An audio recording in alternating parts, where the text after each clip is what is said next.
Aliás, você faz isso para a glória de Deus desde quando? Conta um pouquinho, eu sei que já há muito tempo, né, que os seus pais, né, isso já vem de família, Ah, que eles te deram exemplo, né, para seguir, te mostraram um caminho da fé. Mas quando você realmente sentiu esse encontro com Deus, foi algo que foi vindo naturalmente? Nas- foi muito natural para mim. Eu comecei na igreja desde muito nova. Na verdade, eu nasci em berço cristão. Cresci também nos princípios de Deus, assim. Desde pequena, Karina, eu tive muitas experiências. Então, eu posso dizer que Deus sempre foi muito real. A presença de Deus sempre foi muito palpável para mim. Assim como o conhecimento do mundo oculto também foi muito real para mim. É, Quando eu nasci, o meu pai ele estava sendo consagrado a evangelista. Então, houve uma guerra espiritual muito grande no meu lar. Minha mãe, antes de eu nascer, ela falou assim: ela não queria um terceiro filho. Ela queria dois filhos. E quando ela teve outra criança e ela sentiu gerar o ventre, ela falou assim: Deus, esse é seu. Não estava nos meus planos. Então, seja lá se for menina ou menino, eu consagro ela a ti. E eu te peço. O pedido da minha mãe foi esse: eu peço que essa seja uma levita que vá adorar não só no Brasil, mas levar a tua verdade pelo mundo. Então, a minha mãe me entregou criança. Uhum. Então, não existia um tempo separado da presença de Deus. Antes de nascer, já era dele. Sim. E quando eu nasci, por haver essas questões em relação ao meu pai, o inimigo sabia do que estava acontecendo. Minha mãe conta histórias que eu tinha 1 ano de idade e já via coisas acontecendo, tanto boas quanto ruins. Então ela conta uma história que eu era neném de 1 ano mais ou menos, estava aprendendo a falar e eu gritava Você compulsivamente. estava vendo. Eu gritava que eu via no meu corpo. Eu via aranhas. E eu falava: mamãe, aranha, bicho, bicho, tira. Olha, E aí meus pais tinham que entrar no quarto, orar. orar. E, tipo, todas as vezes, sabe? Lembrar do propósito. Por que ela é diferente? Por que tá acontecendo isso com ela, sabe? Você ia falar? É, então, porque isso me lembrou uma história. Você sabe quando eu estava num processo de quase separação, né, do meu casamento, também estava tendo, né, esse embate e no dia que meu esposo saiu de casa, que ele ia embora, que enfim, e que ele teve o encontro dele com Deus na estrada, Uhum. é, o meu filho estava deitado do lado, né, que seria o lado do meu marido na cama, e ele começou, ele levantou e começou a fazer assim, como se estivesse lutando. E eu falei: filho, o que tá acontecendo? Eu tô tirando toda a coisa ruim que tem aqui, Uau. mamãe. Tem muita coisa ruim aqui, mamãe.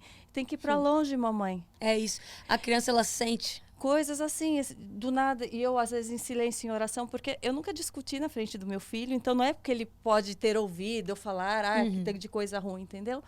E ele também, um dia eu estava orando, né, pedindo para Deus modificar, me ajudar com relação ao meu casamento, enquanto meu filho estava vendo o desenho e eu em silêncio. Daí ele pegou no meu rosto, meu filho tem 4 anos, isso ele tinha 3.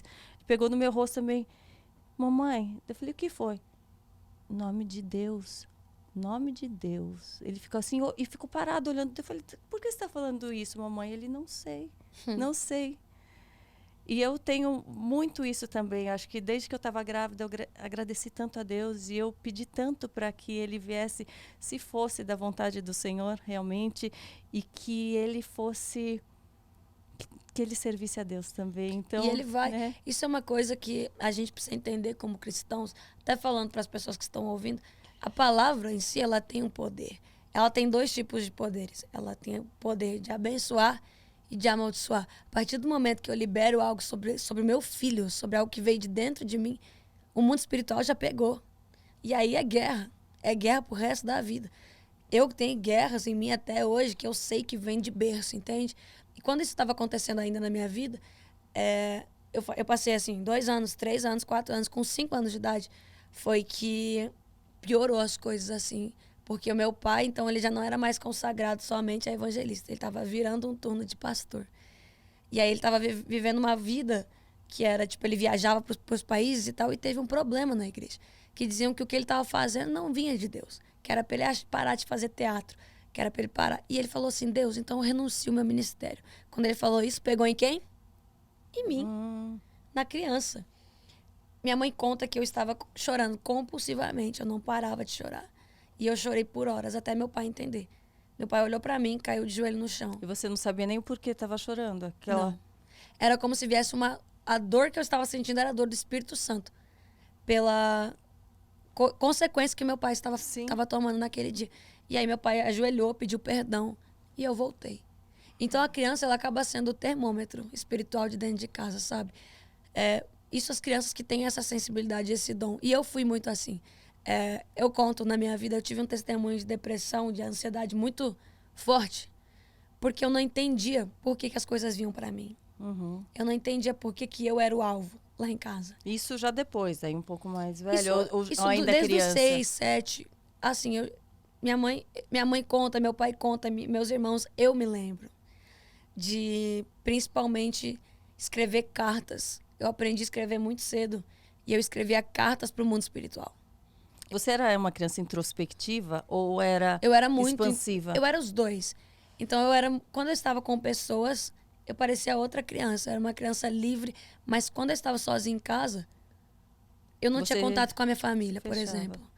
Eles achavam que eu era uma criança que não expressava muito amor, mas eu tinha muita guerra dentro de mim. Isso foi muito louco, porque eu acho que eu nunca cheguei a falar tão profundamente sobre isso, mas tinha momentos dentro de casa que eu carregava assim o meu caderno e eu desenhava o que eu sentia. Então, tipo assim, se eu fiz alguma coisa errada e a minha mãe brigou comigo, eu ia lá pro meu quarto e eu desenhava o meu sentimento.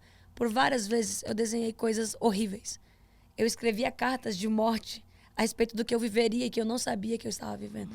Então, houve uma brecha espiritual em mim muito grande. Eu lembro de sair de dentro de casa. Eu era muito rebelde. Eu era uma criança muito rebelde. Você orava já? Você já tinha o hábito de orar desde pequena ou não? Ou você aprendeu a orar e não orava? Preferia isso? Eu sempre orei. Só que como eu vivia isso, era uma oração sempre de medo. Era uma oração de Deus, por favor, me livra. Por favor, me tira daqui. Por favor, não deixa mais eu ver. Eu tinha visão aberta. Então eu via no meu quarto, eu via nas pessoas, eu via em outros lugares. Isso é muito estranho falar. Se as pessoas não estão acostumadas com isso, vão ficar malucas. Vão falar, caraca, Isadora tem problema. Mas na verdade o mundo espiritual... É sensibilidade, né? É um dom isso é real. também. Existe. E é inegável como existe, porque às vezes a pessoa acontece alguma coisa e ela fala, isso não foi normal. Ela só não tá vendo, mas está acontecendo. Sim. E aí eu escrevi essas cartas e tal. Com 10 anos eu tive a minha primeira crise de depressão. Que eu lembro que eu fui muito influenciada por uma cantora que eu gostava muito. E isso é muito sério de falar. Porque as pessoas perguntam, o que eu devo ouvir? Sim, sim. Os meus ouvidos, a palavra vai dizer pra mim que eu sou o que eu ouço. Uhum. Eu sou o que eu vejo e o que eu ouço. Então eu estava ouvindo testemunhos de pessoas vivendo coisas ruins e eu não entendia por que coisas ruins estavam acontecendo comigo. Eu comecei a me cortar. Você sabe que eu postei recentemente até sobre isso, de uma música que está sendo divulgada no TikTok e tal, no Instagram, até por crianças, mães colocando a criança para dançar, enfim. E eu até postei e falei, gente, vocês não percebem que a letra dessa música tá sendo de devoção a uma outra coisa, a coisa ruim e tal, né? E daí, o que vocês acham sobre isso? E, o incrível que pareça, a grande maioria fala, não tem nada a ver. Como não tem nada a ver, gente? É que eles estão normalizando. É porque essa é uma estratégia. E é uma estratégia muito antiga. O diabo tenta esconder as coisas de várias formas. Isso não é atual. Só que agora tá mais explícito. Agora já não faz mais questão de esconder. Sim. Agora tanto faz como tanto fez. Entende? Isso é uma briga que eu tenho muito. Eu falava muito sobre isso pros meus seguidores. Mas então eu não posso ouvir uma música de amor? É totalmente diferente. Não confunda as coisas. Não confunda cantar uma música que você está apaixonado, vivendo flores no seu casamento, vivendo flores com a pessoa, do que você está cantando que você odeia a sua vida e não sabe. Que você odeia as pessoas, que a mulher é um objeto sexual, que o homem é um objeto de prazer. Isso não existe. Isso é totalmente antibíblico, sabe? Eu vivi isso, daí eu tive essa crise de me cortar e tal. E eu não entendia. Porque, na verdade... E como que a sua família... Não sabia. Não sabia? Eu escondi. Você ficou um tempo assim, então. Eu escondia. Por quê? Porque eu não queria que eles me proibissem. Você vê aonde que tá a estratégia do diabo? Ele vai mostrar coisas pra você que enchem os seus olhos, você vai fazer coisas... Você sabia que estava errada, por isso que você não queria que eles soubessem e não conseguia sair daquilo. Não conseguia sair, porque pra mim era viciante. E aí teve um dia que eu lembro, eu tava no salão de beleza, que meus pais eram cabeleireiros na época. E eu estava lá e eu me cortei pela última vez, assim. E eu olhei pras minhas mãos e eu comecei a chorar, porque eu senti Deus. E Deus falou assim pra mim: você tá entendendo o propósito errado. Você pegou o dom e você tá usando de uma forma errada. Deus, então, ali, ele me constrangeu muito forte. Ele falou assim, nada disso foi pra te destruir, mas foi pra te preparar. Aí ele me lembrou, quando eu tinha 5 anos, eu recebi uma profecia. E essa profecia marcou a minha vida. Foi uma profecia de um pastor que veio dos Estados Unidos. E ele olhava pra mim, falava inglês, não entendia nada. Mas eu chorava compulsivamente. E aí eu lembro que ele apontava assim para as bandeiras. E eu entendi uma frase que ele falou, a única frase que eu entendi. Falou assim: anota esses países, porque você vai levar através da música o evangelho para esses lugares. E cara, foi em 2019, eu fechei as bandeiras. Todas as bandeiras que ele tinha apontado, eu fechei elas cantando, sabe? Que demais. E então ele me lembrou dessa promessa e falou assim: porque eu te prometi, não teria batalha menor.